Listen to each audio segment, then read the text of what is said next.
नमस्कार व्यूअर्स, मैं हूं अमीश देवगन और आप देख रहे हैं सीएनबीसी आवाज पे पब्लिक डिबेट एडिशन।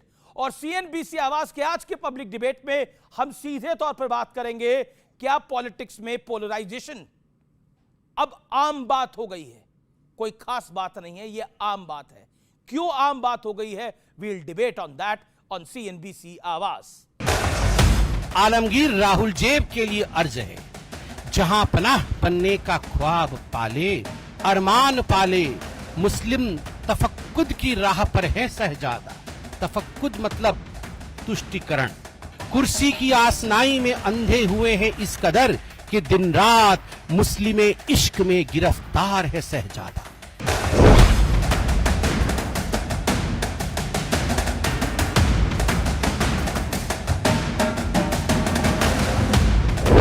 महाकुंभ से अनेक अमृत निकले हैं। एकता का अमृत इसका बहुत पवित्र प्रसाद है। देश के हर क्षेत्र से, हर एक कोने से आए लोग एक हो गए। कुंभ से निकले एकता वाले संदेश की अब बंगाल में एंट्री हो चुकी है, जिसकी गवाही ये पोस्टर दे रहे हैं। इस पर लिखा है, हिंदू हिंदू भाई भाई, 2026 में बीजेपी चाहिए। हालांकि इस पोस्टर से बीजेपी ने खुद को अलग कर लिया है, लेकिन रामनवमी के नाम पर भी बड़ा संदेश देने का प्रयास हो रहा है। इस बार हिंदू ये त्योहार बहुत बढ़िया से मनाएगा। ध्वज लेकर और जय श्री राम की नारा लेकर और अपने तिलक लगा के। इसी बीच कर्नाटक की कांग्रेस सरकार ने मुस्लिम ठेकेदारों को 4% आरक्षण वाला बिल विधानसभा में पास करवा लिया। इस पर भी सियासी तापमान हाई है। ये जो डिसीजन कर्नाटक के सरकार ने लिया है, यह तुष्टिकरण की पराकाष्ठा है। पिछड़े वर्ग के हमारे बंधु हैं, ओबीसी वर्ग है, उनके अधिकारों में सेंधमारी हुई है। दूसरी तरफ विपक्षी खेमे में इफ्तार वाली सियासत का दौर फिर से शुरू हो गया है। क्या ममता बनर्जी, क्या सोनिया गांधी, क्या अखिलेश यादव, विपक्ष के तमाम बड़े बड़े नेताओं की इफ्तारी वाली तस्वीरें आने लगी हैं और इस पर सियासत भी खूब हो रही है। আমি যখন কাশী বিশ্বনাথে যাই এই কোশ্চেনটা করেন না। আমি যখন খ্রিস্টান নাইট সাপার যাই তখন তো কোশ্চেন করেন না। আমি যখন দুর্গাপুজো করি তখন তো কোশ্চেন করেন না। वोट बैंक को every time before election she went there to consolidate the vote bank for a particular community.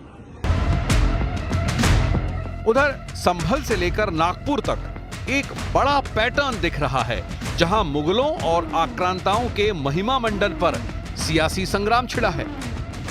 गुलामी की निशानियां कोई संजो के नहीं रखता है। शांतिपूर्ण ढंग से गुलामी की सारी निशानियां मिटनी चाहिए। देश के आदर्श औरंगजेब नहीं। आप अगर धर्म के नाम पर, जाति के नाम पर कुछ माहौल बनाओगे तो एक न एक दिन वो विस्फोटक बनेगा। लेकिन आज सबसे बड़ा सवाल है कि क्या विपक्ष के तमाम दांव पेच पर बीजेपी का एकता वाला मंत्र भारी पड़ रहा है? इसी पर जनता के बीच होगी देश की सबसे बड़ी बहस, एकता का विस्तार, कुंभ से इफ्तार।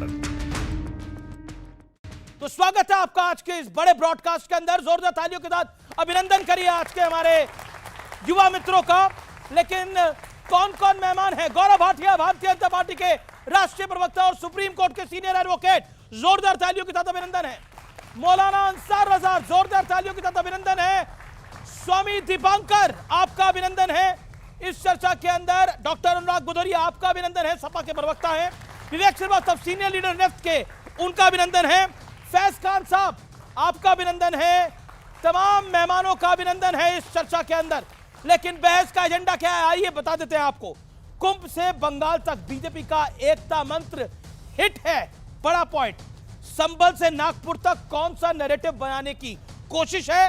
हार पर हार की हताशा से विपक्ष फिर वोट बैंक साधने में जुट गया है।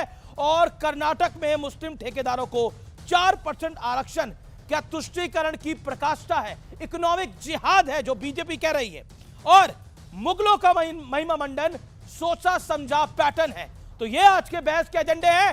मैं बिल्कुल क्लियर हूं, बहस का एजेंडा आप मेरे 6 मेहमानों को समझ में आ गया है? अगर आ गया तो थम्स अप करिए। चलिए, थैंक यू। और इस चर्चा की शुरुआत करता हूं। शुरुआत में 50-50 सेकंड सबको मैं दूंगा और इस चर्चा की शुरुआत गौरव भाटिया आपसे करता हूं। गौरव भाटिया, आपका खेल क्या है और उसी खेल का आप तमाशा बनाना चाहते हैं और आपके नेता, सांसद, प्रवक्ता राहुल गांधी को एक नाम से बुला रहे हैं, क्यों? देखिए, सबसे पहले तो हमें यह जान लेना होगा, जैसा प्रधानमंत्री नरेंद्र मोदी जी ने कहा, एक रहोगे तो सेफ रहोगे, और योगी जी ने कहा अगर बटोगे तो कटोगे। काटने वाले वो हैं, वो चाहते हैं हिंदू बटे। और मैं एक बात स्पष्ट कर दूं, भारत माता की जय बोलोगे तो खीर देंगे, औरंगजेब को महान बोलोगे तो चीर देंगे। ये है भारत की जनता और ये है भारत की भावना।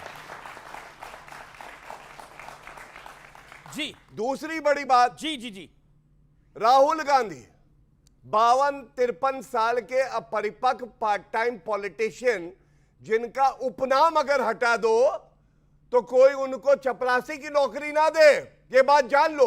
और आज कांग्रेस का प्रवक्ता क्यों नहीं है यहां पे, एक वजह है, क्योंकि जब बात हिंदुओं की करनी पड़ेगी तो कांग्रेसी नहीं आएगा, क्योंकि राहुल गांधी कहते हैं वो एक मुस्लिम पार्टी है। आप मुझे अमीश जी बताइए, मैं वरिष्ठ अधिवक्ता हूं, संविधान का थोड़ा सा मैं ज्ञान रखता हूं। संविधान में लिखा है धर्म के आधार पे आप भेदभाव नहीं कर सकते जी। तो ये कर्नाटका में जो 4% का आरक्षण दिया जा रहा है, ये संवैधानिक कैसे है? राहुल गांधी जेब में संविधान रखते हैं लेकिन पढ़ते इटालियन संविधान है, खाते हक्का नूडल है, और इसीलिए इनको कोई नष्ट करेगा तो भारत की जनता करेगी। अभी 99 पे आए हैं, एक दिन ऐसा भी आएगा ये रॉकेट लॉन्च नहीं होने वाला, ये अंडा ही लाएगा जैसे दिल्ली में लाया। ओके, विवेक श्रीवास्तव, ये तो अंडे का ऑमलेट बना रहे हैं। आप मुझे बताइए, क्या ये इकोनॉमिक जिहाद है? ये 50 सेकंड रेटोरिक पे बात नहीं करेंगे हम लोग, हम फैक्ट आज के विषय के ऊपर बात करेंगे और इसी विषय पे मैं बात करूंगा। पहली चीज, मुसलमान इस देश में कौन है? ये कहते हैं साहब मुगल है, मंगोल है, अफगान है, नहीं, यही का है, यही का डीएनए, यही का दलित है। जो प्रताड़ित था वो कन्वर्ट हुआ, उसको रिलीफ मिली, उसने इस्लाम अपनाया, आज उसको मदद की जरूरत है। इस्लाम ने उसको आजादी जरूर दी, जब उसको लगा कि पहली बार मैं बादशाह के साथ बैठ करके शायद ईश्वर की आराधना कर सकता हूं, ये आजादी दी उसको। लेकिन इकोनॉमिक स्टेटस उन दलितों का जो मुसलमान बने नहीं बदला। मेहनत करनी पड़ेगी और मेहनत की गई, लेकिन नहीं आज तो क्या कर्नाटक में इसलिए ये आरक्षण दिया गया है, सही है ये? बिल्कुल, आपको कोई ना कोई मेजर उठाना पड़ेगा। बीजेपी की सरकार ऐसा दे दे किसी स्टेट के अंदर तो आप एग्रीड है? किसको? हिंदुओं को। हिंदुओं को 90% तो हिंदू ही हो, 90%। 1947 में अमीश भाई, 1947 में इस देश में 90% हिंदू थे। हाँ? हिंदू स्कूल टीचर ने हिंदू शिक्षकों को चीट किया, हिंदू मंत्री, Hindu IAS, Hindu IPS, Hindu ticket collector, Hindu clerk, सभी तो हिंदू हो। किससे आरक्षण चाहिए आपको? जब आप में स्वयं में स्वामी दीपांकर, हाँ। सभी तो ओके स्वामी दीपांकर, सभी तो हिंदू है। 50 सेकंड आपके। मैं समझता हूं कि इससे बड़ी विडंबना सामने बैठे दर्शकों के लिए भी नहीं हो सकती और मेरे लिए तो है ही नहीं। मैं हैरत में पड़ता हूं भाई साहब कि कितने गर्व से, कितने कॉन्फिडेंस से, कितने ताकत से आप देखिए कि 90% भी कहा और पलीता भी लगा दिया। इससे ज्यादा खूबसूरती कहां लाइएगा? नहीं मिलती भाई साहब। मैं हैरत में हूं कि हम 90% हैं और हमारा डीसीपी कुल्हाड़ी से कट रहा है। मैं हैरत में हूं कि हम 90% हैं कि हिंदुओं का घर चुन चुन कर उनमें आग लगाई जा रही है। महिलाओं के, मैं शर्म आती है मुझे बोलते हुए। महिला के लिए आईपीएस ऑफिसर है, आईपीएस ऑफिसर महिला ही है जी। मुझे शर्म इस बात से, मैं दुखी इस बात से हूं कि आज 2025 और आप पुलिस के साए में होली मना रहे हैं, 2047 में मिलिट्री के साए में बनाएंगे। मैं हैरत में हूं क्योंकि हम 90% हैं। नहीं, मेरा काउंटर सवाल है, आपके हिंदुओं को भड़काने के प्रयास कर रहे हैं? काउंटर सवाल है मेरा। अच्छा सोचिए, एक पूछो ना, बच्चे बैठे हैं भाइयों, पुलिस के अंडर होली मनाई है?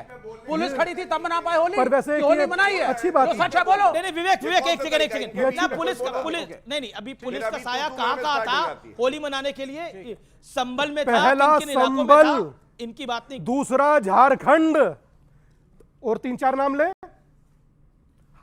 क्या मजाक है? ये भी बोल दीजिए, मैं क्यों बोलूं? हिंदू को लूटा है भाई साहब, भ्रष्टाचार इशू है। नहीं भाई साहब, आप कभी नहीं, मैं कभी नहीं कहूंगा कि हिंदू को हिंदू ने लूटा। मैं हमेशा कहूंगा कि हिंदू को दोगले हिंदुओं ने धोखा दिया जो विपक्ष में बैठकर भी हिंदुओं को बदनाम करते हैं।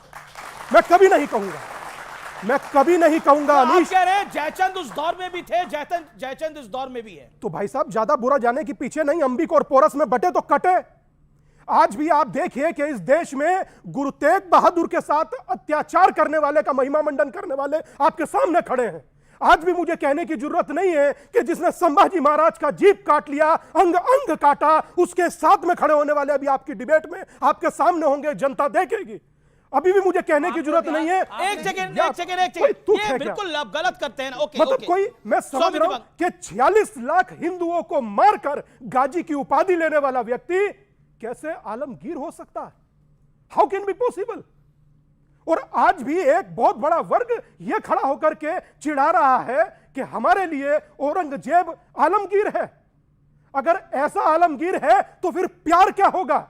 अगर तलवार हिस्टोरिकली इनकरेक्ट है, आपको रोकना पड़ेगा। औरंगजेब 46 लाख का फिगर किस किताब से लाए हैं? आपको लगता है छावा फिल्म जिम्मेदार है इन सब चीजों के लिए? बिल्कुल जिम्मेदार है। हाँ बिल्कुल, छावा फिल्म। और गौरव भाटी एक छावा फिल्म जिम्मेदार है। ये बार बार पॉइंट आ रहा है। छावा फिल्म ना होती तो नागपुर हिंसा ना होती, छावा फिल्म ना होती तो समाजवादी पार्टी के वरिष्ठतम नेताओं में से एक अबू आसिम आजमी को औरंगजेब की तारीफ ना करनी पड़ती। ये सब विचार आ रहे हैं। अमीश भाई आपने सुना नहीं, ध्यान दीजिए। 46 लाख नहीं मारे थे औरंगजेब ने, अरे 45 लाख मारे थे तो क्या हुआ?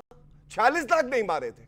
अरे एक भी मारा था तो बहुत ज्यादा मारा था, क्योंकि बीच में ना बोले। कितने मारे थे? कितने मारे? एक सेकंड कितने मारे थे? 40 लाख नहीं मारे। कितने मारे? बताना चाहिए कि नहीं बताना चाहिए? मैं बोल देता हूं कितने मारे? यहाँ पे हाथ खड़ा करिए जो जानना चाहते हैं। एक मिनट, यहाँ पे मैं जवाब दे रहा हूं। पहली चीज, हिस्टोरिकली इनकरेक्ट, ना कोई किताब है, ना कोई सोर्स है, बस यूट्यूब और व्हाट्सएप के ज्ञान पे बोले जा रहे हैं। 40 लाख, 45 लाख, 46 लाख कितने मारे आप बताइए? औरंगजेब और महाराज शिवाजी आप की बताइए। लड़ाई हिंदू मुसलमान की लड़ाई थी नहीं, फिर ये राजा की लड़ाई थी। अच्छा चलिए, अब मैं बात पूरी कितने मारे आपने नहीं बताया? बताएंगे वो।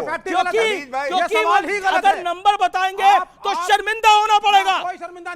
बड़ी लाइव डिबेट के अंदर शर्मिंदा होना पड़ेगा। इस देश का मुसलमान औरंगजेब के साथ नहीं है।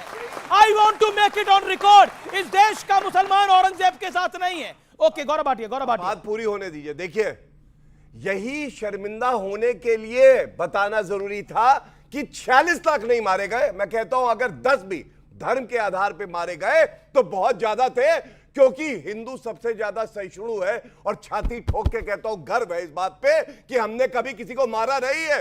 हम इसलिए आगे बढ़े हैं क्योंकि ताकत हम में है। 67 करोड़ हिंदू कुंभ में डुबकी लगाते हैं और दर्द होता है इनको, कहते हैं मृत्यु कुंभ है, फालतू कुंभ है। दूसरी बात जो कहने जा रहा हूं ये सबसे बड़ी है, आप ध्यान से सुनिएगा, बीच में ना बोले प्लीज। नागपुर में अफवाह फैलाई गई कि एक चादर जो औरंगजेब क्रूर शासक जिसको जूते की नोक पे रखते हैं, उसमें आयत लिखी थी कुरान की और उसको जलाया गया, जो कि अफवाह थी। अगर आयत लिखने पे और वो चादर जलाने पे दंगे हो जाते हैं, आप मुझे बताइए सिखों के लिए और हमारे लिए गुरु तेग बहादुर जी, शिवाजी महाराज जी, संभाजी महाराज जी भगवान समान है, उनका जो सर था धड़ से अलग कर दिया और हम लोगों को बताते हैं जिसने किया है वो महान शासक है। इसलिए मैं कहता हूं कि अगर औरंगजेब को महान बताओगे तो चीर देंगे और भारत में इसकी कोई जगह नहीं है, ये बात जान लो। और अंत करूंगा एक बात कह के अंत करूंगा। अमेरिका में चला है ट्रेंड मागा, मेक अमेरिका ग्रेट अगेन। यहां पे कुछ सपोले हैं भारत का दूध पीते हैं, औरंगजेब को बड़ा बताते हैं, कहते हैं मेक औरंगजेब ग्रेट अगेन। और इनको बताइए अनुराग भदौरिया